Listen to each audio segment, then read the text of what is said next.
I'm Heather Dawson, and tonight we have our special Memorial Day episode. So let's start off with Memorial Day. It offers an opportunity to honor the country's veterans. It seems fitting to share the story of Marine Sgt. Joshua Ashley, who paid the ultimate price for our country. David Wiley has his story.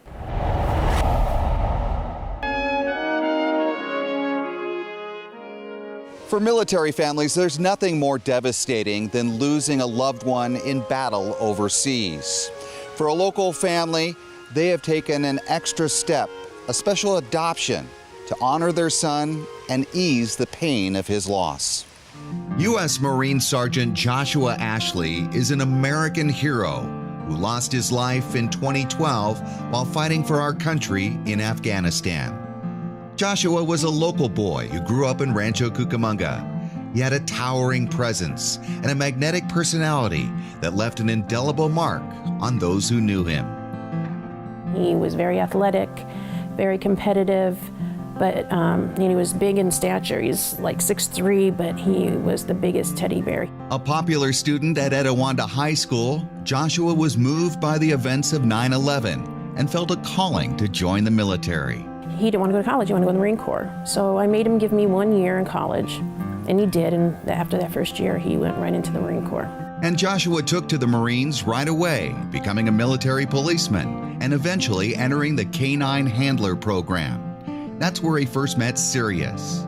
After training at Camp Lejeune in North Carolina, Joshua and Sirius were deployed to the front lines in Afghanistan. He was always excited about the missions over there. That's what he was trained for. And despite their perilous assignment, Josh managed to talk with his mother often via Skype. In fact, they spoke the night before he was killed and talked about Sirius. When we Skyped, he said, Mom, I re-enlisted. I know you're not going to like it. He goes, and where I'm going, I'm not going to be able to take Sirius with me. And he said, I'm going to adopt him, but you're going to have to take him for me. And then when I get to wherever I'm going, I'll take him. 24 hours after that phone call, Tammy and her family were notified that Josh had been killed by a landmine.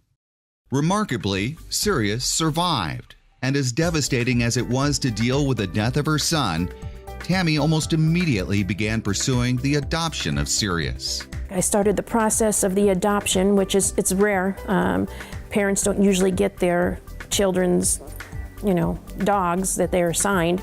However, they had just recently started allowing parents of the fallen to adopt their child's dog. Sirius continued to serve with the Marines during the adoption process. And during that time, Sirius had a non-combat related accident that left him near death. Despite injuries that left Sirius unable to open his mouth, Tammy went through with the adoption. He's special needs in a way because he can't open his mouth normal. He has to lap everything up, but he's healthy and seems very much loving retirement.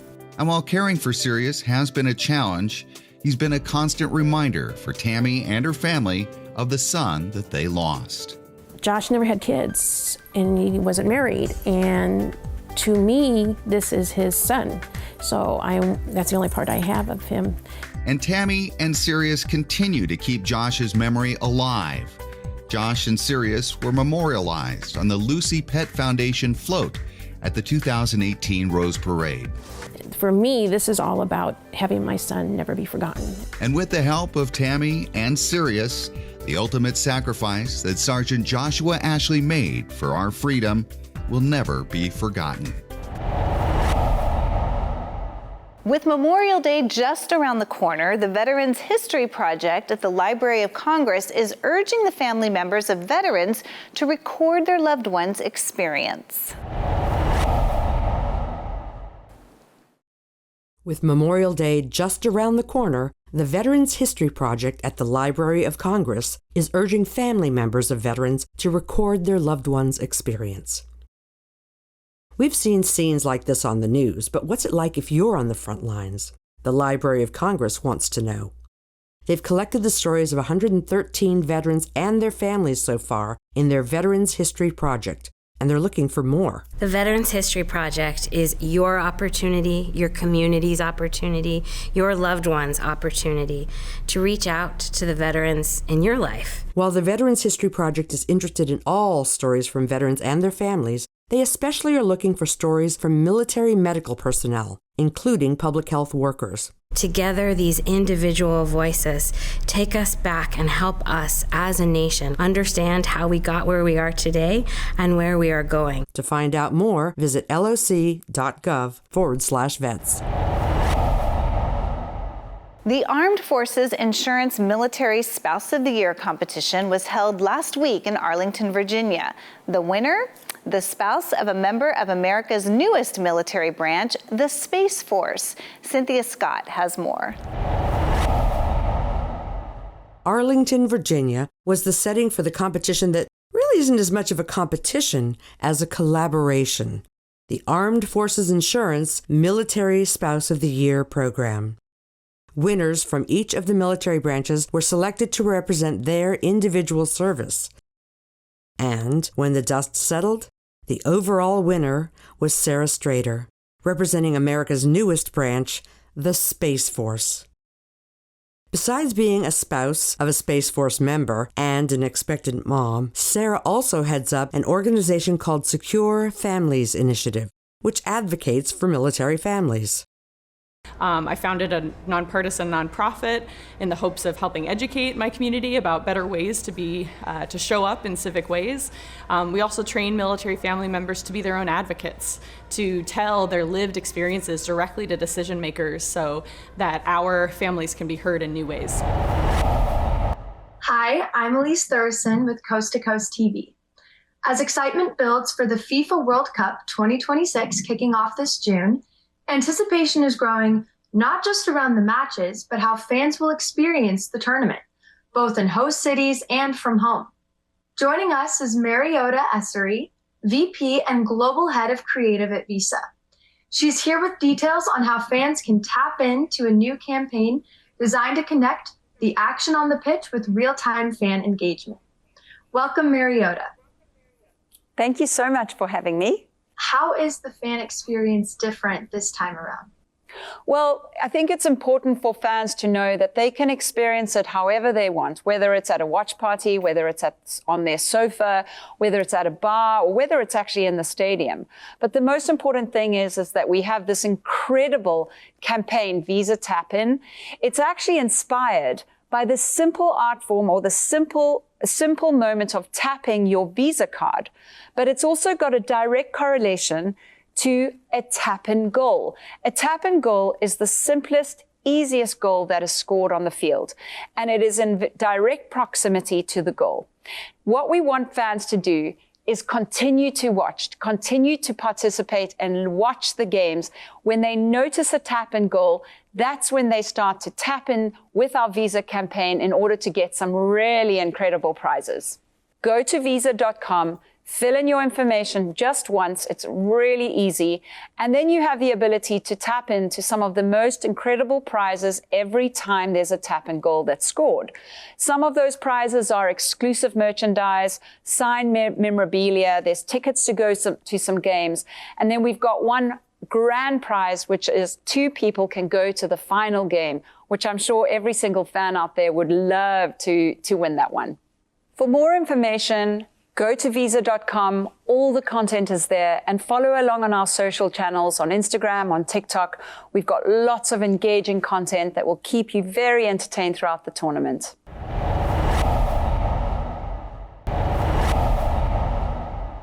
It's one of the most popular military movies of all time. And after an extended wait during the pandemic, fans will finally see Tom Cruise in Top Gun: Maverick. Here's more from the global premiere in San Diego. Everyone here is the best there is. Who the hell are they going to get to teach us? Let me be perfect. I think we know the answer you are not to my that. First choice. You are here at the request of Admiral Kazansky, aka Iceman. He seems to think that you have something left to offer the Navy. What that is, I can't imagine. With all due respect, sir, I'm not a teacher. Just want to manage expectations. Pete Maverick Mitchell is back in the cockpit and ready to take the Navy's elite fighter pilots to the next level in Top Gun Maverick. The ace flyer is still an outlier, doing things his own way, which hasn't earned him any fans in the service, but he just might have the right stuff to make sure his students complete their mission safely. Your instructor is one of the finest pilots this program has ever produced. Tom Cruise returns to the role that helped make him an action star and one of the highest paid actors in the world. Joining him in this adrenaline-pumping adventure is a team of young actors eager to get their own taste of the high life, literally. Good morning, aviators. This is your captain speaking. Today's exercise is dogfighting. 2 versus 1?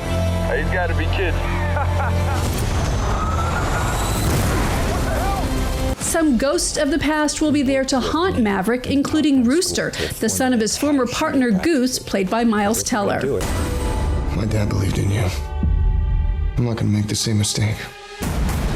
Although it was decades in the making, Top Gun Maverick delivers the same need for speed as the original. Cruise put his team of recruits through their own training boot camp, and he worked with the director to install IMAX quality cameras into the cockpits of the jets to make the in-air scenes as realistic as possible.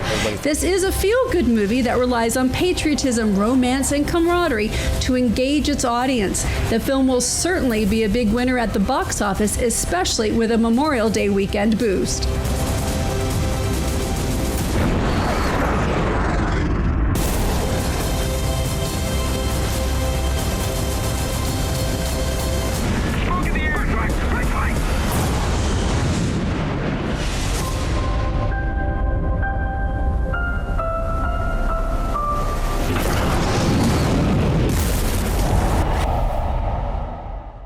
Hi, I'm Elise Thurston with Coast to Coast TV. This June is Men's Health Month. You've probably been reminded to get your PSA checked, but you may not have heard of a PSMA scan.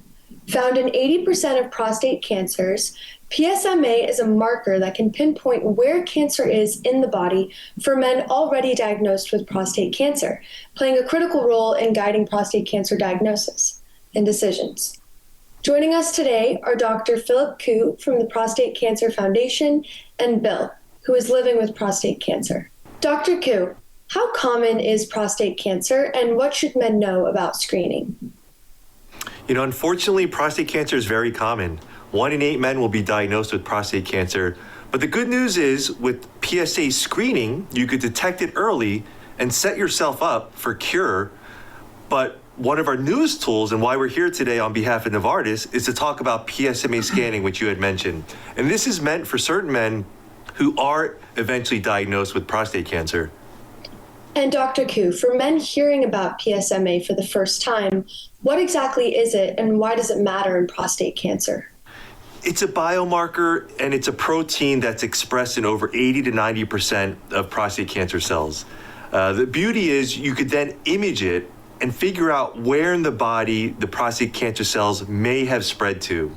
And you can see how having that information would be so critical to then being able to craft the appropriate treatments that would be best for you at that time.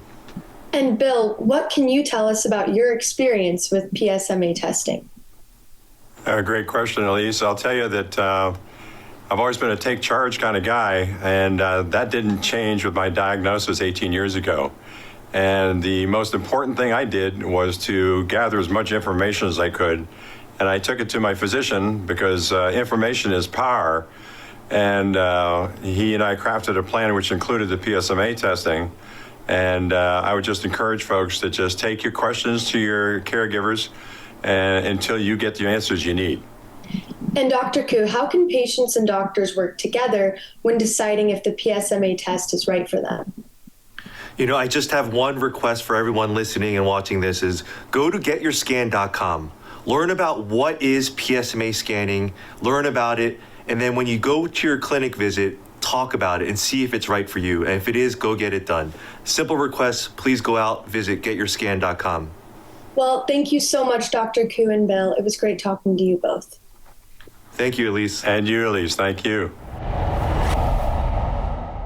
I'm Elise Thurston with Coast to Coast TV.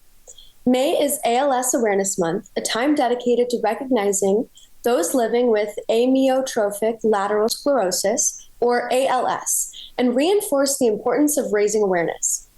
With us today to share their personal journey with ALS is Angie, who is living with the disease, and Emily, her daughter and caregiver. Angie, can you share your personal story living with ALS? Yeah, so it started in December 2021. I was tripping, falling, breaking bones. I went to the doctor after a series of appointments. I was diagnosed with ALS in September 2022, and now I am dependent fully on my great family. And Emily, how has caring for your mom impacted your daily life, and what advice do you have for other caregivers? Yeah, I would say it has impacted my daily life from taking care of myself at first to now just making sure that my mom is my number one priority at all times, and making sure her comfort and her happiness is always on top. And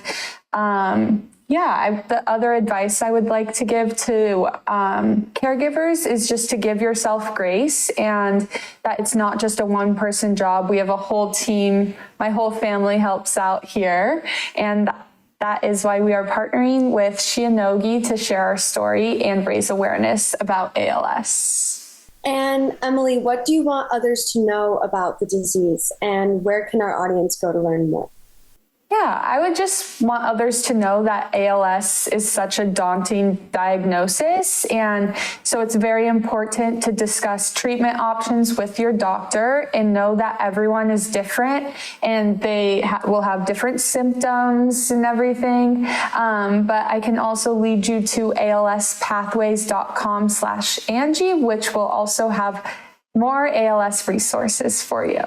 Well, thank you so much, Emily and Angie. I really appreciate learning your story. More executives are rethinking the way they travel. New data shows a major shift towards private aviation as a business tool. Joining us now is Barry Shelvin, CEO of Fly USA, to break it all down. Thank you so much for joining us today. Hi, happy to be here. So Barry, let's start with the big picture. Why are so many executives now viewing private aviation as a necessary rather than a luxury? It's really about control over their schedule and time. And we're seeing companies tighten budgets in a lot of areas, yet spending on private flights is significantly up. What's driving this disconnect? It is. I mean, at the higher end of the market, your Fortune 500 companies, I think security is becoming a bigger issue for them. So I think they want their executives flying private just from a security perspective. When I started using private aviation as a tool, I estimated I got to spend an extra 20 or 25 nights a year sleeping in my own bed and having dinner with my family. And, you don't get that time back. So I think people are connecting those dots, and that really becomes a priority. What changed in how executives are integrating this into their day-to-day workflow? We deal with a lot of wealth advisors that, advise high net worth individuals and corporate executives. And, a lot of them have told me anecdotally that, prior to COVID, all of their clients can afford to fly private. Prior to COVID, it was maybe 30%. Now it's more like 60 or 70%, and they're not going back. What do you think the future of executive travel is going to look like over the next few years? I think your executives are leaning more towards private aviation today. And then as you get further down into, maybe the next layer down, the more junior executives, they're splitting their time between commercial travel and private aviation. And I think that trend will likely continue as well. Well, this was a really timely topic. Thank you so much for joining us today, Barry. No, it's my pleasure. And that's it for us. If you missed any part of our show, please go to our website. Don't forget to like us on Facebook, follow us on Instagram and Twitter. I'm your host, Heather Dawson. We'll see you next time.